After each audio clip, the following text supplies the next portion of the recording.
For those looking for an alternative method to connect their Nintendo Switch 2 to their TVs, the market has ample products available that promise an easier scratch-free experience. If it isn't a single wire that replaces your entire Switch 2 dock, it is the actual dock itself. The Antank S3 Max TV dock for Nintendo Switch 2 is one of these products.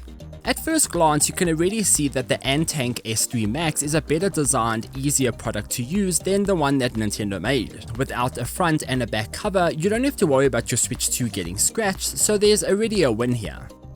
The dock also boasts 4K 120Hz support, which is common across these products. Whether it can deliver proper HDR 10-bit color is a different story.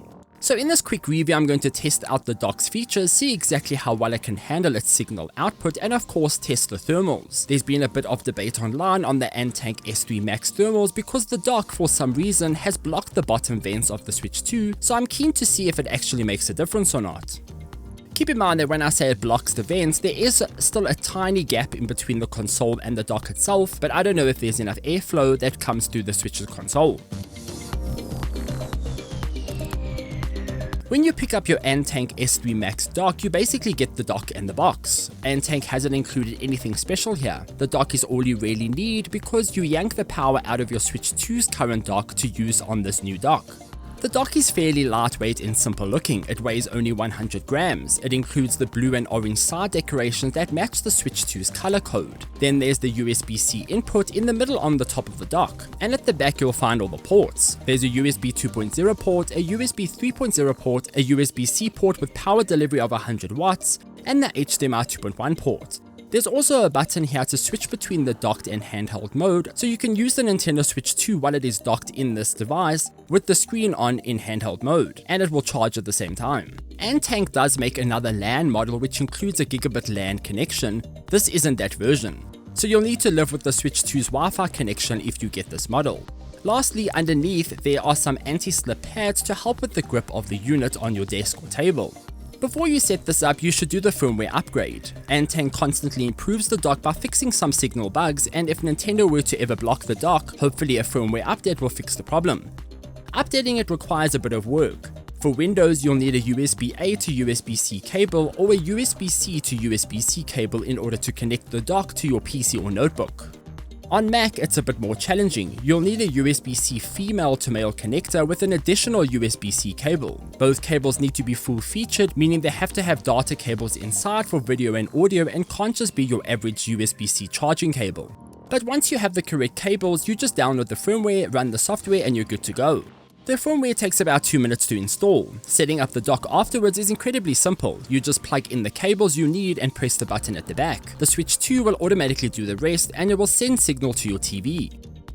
So I spent a few days testing out the Antank S3 Max dock. First off, the bad news. Like other alternative methods on the market, this dock doesn't support HDMI CEC, which means you can't power on your TV using your Switch 2, or even hold down the power button to switch the TV format to the Switch 2 when you're on another input. Then there's the color depth. While I had slight hope that this Antank S3 Max dock would support full 10-bit color depth, it doesn't. Like other docks and cables on the market, it peaks at only 8 bits, and there's just no way to get the dock to output the color range that the Switch 2 is meant to output. Both of these features, or lack thereof, are quite a bummer to be honest. The Switch 2 has come a long way to get HDR and better color depth, and something inside me just refuses to use the dock or this method if it doesn't actually fully deliver what it's capable of. But if you're not worried about color depth or HDMI CEC, then you'd be happy to know that this dock performs quite well. I played games for hours on end and had no issues.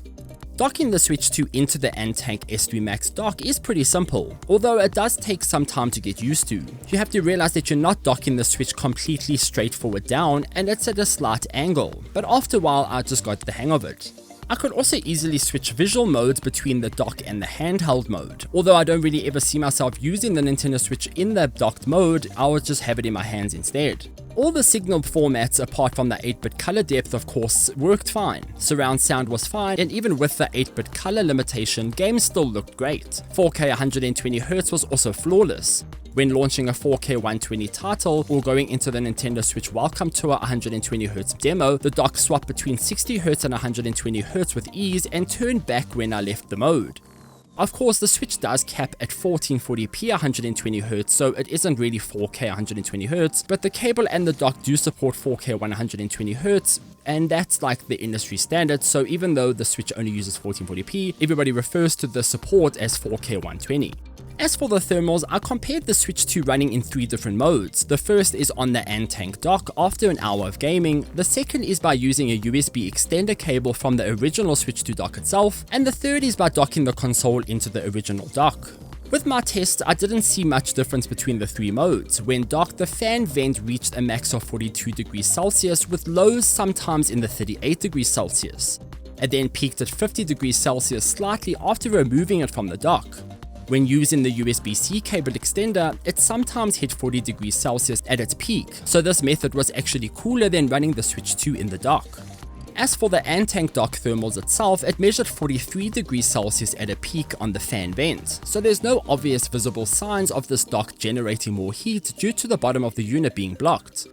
I didn't hear any louder fan noise, experience any throttling, or even notice any substantial heat buildup across the 3 modes, and I used the Switch 2 in the Antank dock for at least a week and I played for about 2 to 3 hours a day. But if you are worried about the vents being blocked, Antank has released a new S3 Air 5-in-1 dock that has these vents open at the bottom of the unit now. You could also just make holes yourself if you're that hard up for the cooling. A few drill holes here and there and you should be good to go. I actually might just drill holes in mine, to be honest. Overall, the Antank S3 Max dock is a great product and there's definitely a market out there for this exact dock. For me, the color depth limitations are a deal breaker. I can live without HDMI CEC, but I can't do 8-bit color depth over 10-bit color depth. Hopefully these dock makers will soon work on a 10-bit alternative method for the Switch 2, because so far everything I've tested has seen the same 8-bit color depth limitation. So those are my thoughts on the Antank S3 Max dock. Are you looking to pick this up or have any questions? Let me know in the comments down below. Huge thanks to Antank for sending this unit my way to review. I really had a good time. Until next time, farewell.